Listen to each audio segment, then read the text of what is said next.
It's hot today. It's I think it's about 95 degrees right now. I think it's supposed to go up to like 97. And the heat index, I think they said it's supposed to get to 110.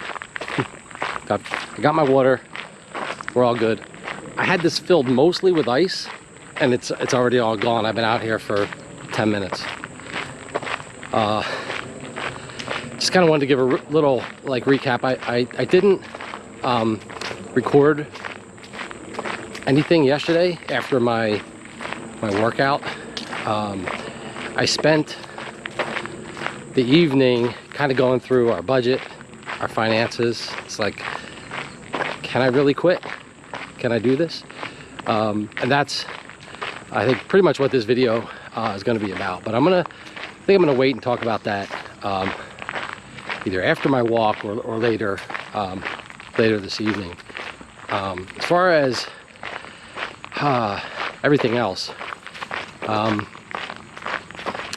I was originally gonna lift weights today. I was gonna do a chest back workout, but my chest is actually still sore from the workout I did on, I guess, Tuesday.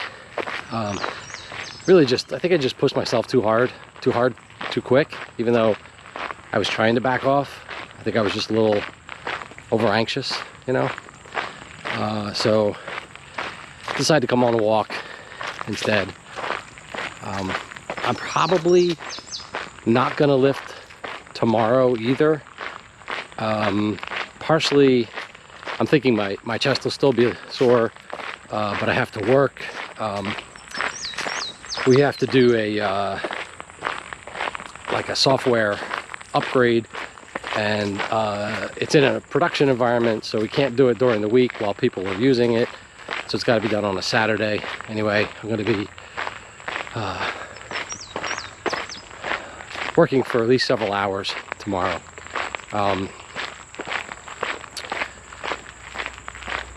What else? Oh, coffee and soda. But there's something on the trail down there. I'm gonna switch cameras real quick. Be right back.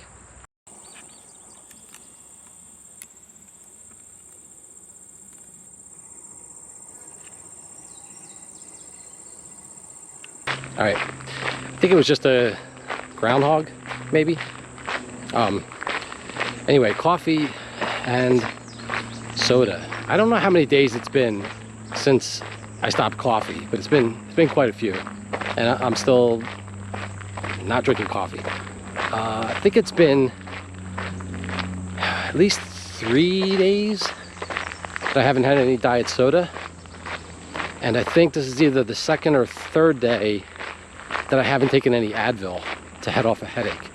I felt a slight headache about 11:30, but I don't know, I just drank some water and I don't know, feel better, kind of went away. So as far as that goes, pretty good. I've also, the last, I'd say 2 days, I've had the first feelings that I might be losing some weight, you know, and just your shirt fits a little looser, pants maybe a little looser, not a lot, but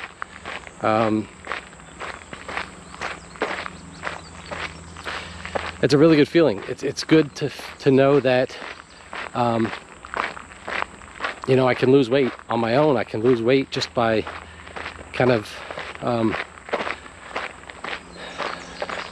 knowing that I need to cut back, but not tracking every calorie, and I know I need to be on a calorie deficit. I just don't need to count calories to do it. And yeah, it feels like it's working. So anyway, I'm going to try to survive this walk and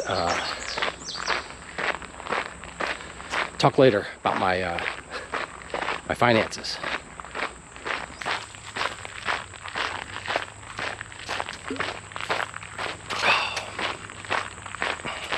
Did I mention it's hot today? It's hot.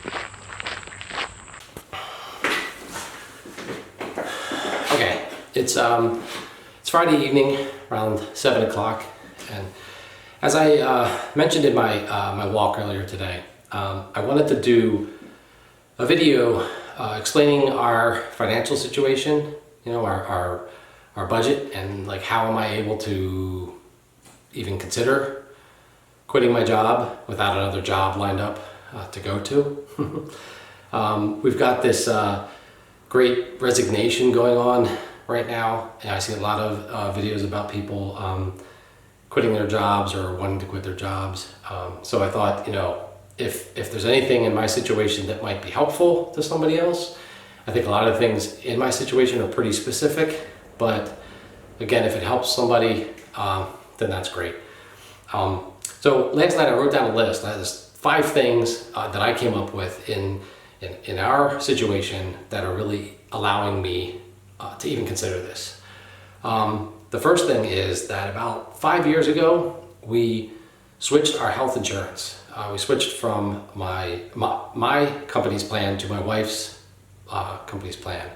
And we did that really it was just because her insurance became a little bit better and mine became a little more expensive. So it was kind of like a no-brainer. But that move really has helped now, because if we were on my insurance, I don't know if we'd have to wait till like open enrollment in order to switch. If not, it wouldn't, you know, it's just one less thing I have to worry about right now. My wife does what she enjoys. She enjoys her job, so it's kind of a good match. So, you know, we still have health insurance, nothing changes moving forward. The second thing is, about 2 years ago, I started really trying to pay down debt, pay down monthly, like loans and things we were spending, you know, paying for monthly. And we had 2 car payments at the time. We had, I think, 2 personal loans. We had a couple credit card balances.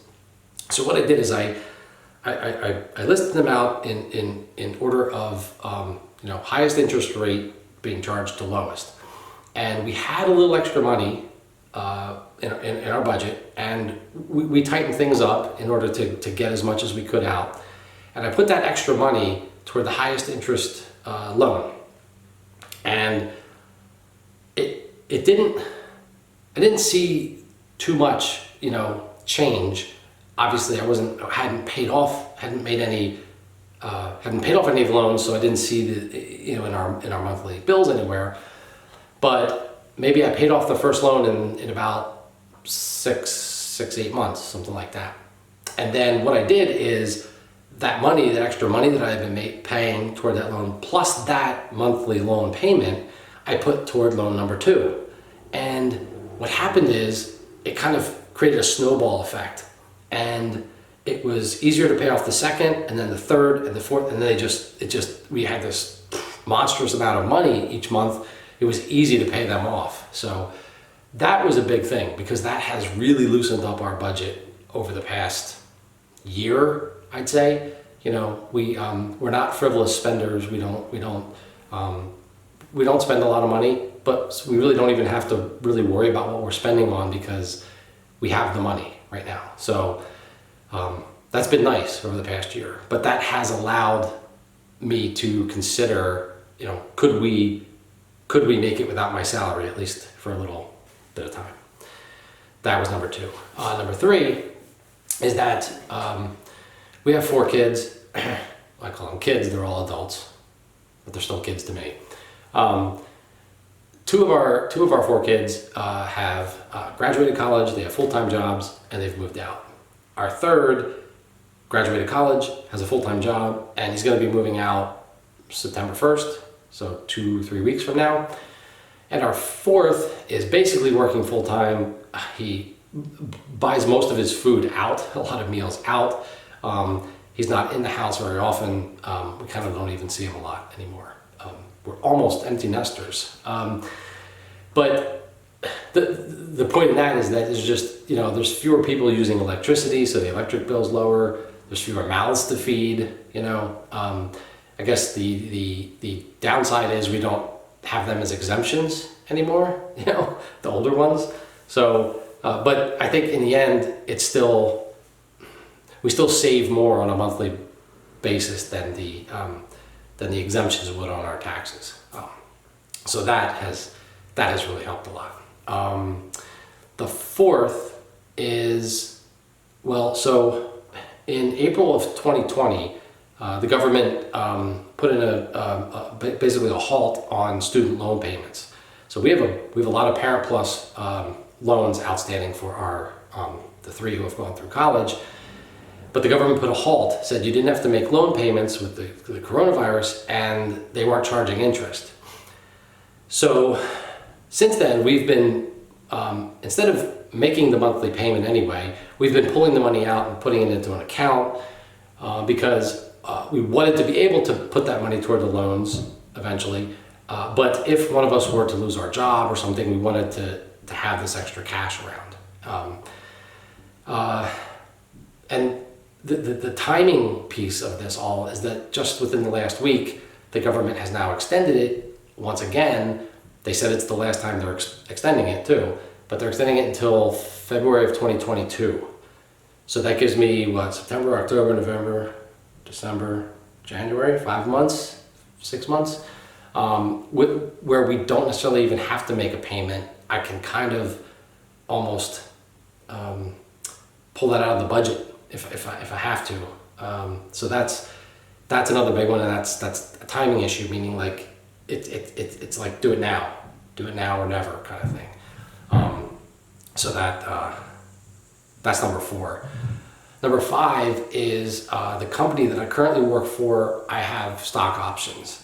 This isn't like some $1 million thing or even 100,000 or 50,000, but I can exercise these options and get some cash out of it, and basically use some of that cash in the very near term as a supplement that can kind of take the place of my income and hopefully get us by long enough to where I can, make the YouTube channel, pull in some more money, or find some other revenue streams, or even get a part-time job doing something else, enjoyable. So having that extra cash is definitely a big help. So those are the five things. And when I went through our budget, I mapped out the next 3 months, and I picked 3 months because I feel like I'm going to know after 3 months if things are working, if I'm, if I'm finding some other revenue streams, if I'm making some money. I'm going to know at that point whether, okay, well, this isn't working, let's start looking for a part-time job, or I don't know, taking some classes somewhere or something. But I was able to do it. I was able to map out our budget for September, October, and November, and honestly, we're not going to even necessarily be pinching pennies or anything. I think we'll probably be able to live pretty close to the way we currently are. I think we're going to have to pay attention to our budget because, I don't want things to get out of control. We can't just, make a $500 purchase or a $1,000 purchase there. But that was really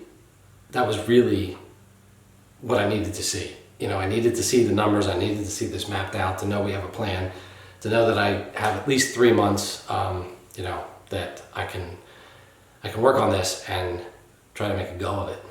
So anyway, that's pretty much it. That's our financial situation and how I'm even able to consider this, really. So if that helped anybody, I'm glad. I do know that a lot of these things are very specific to my situation, but again, thought it might be helpful, so why not?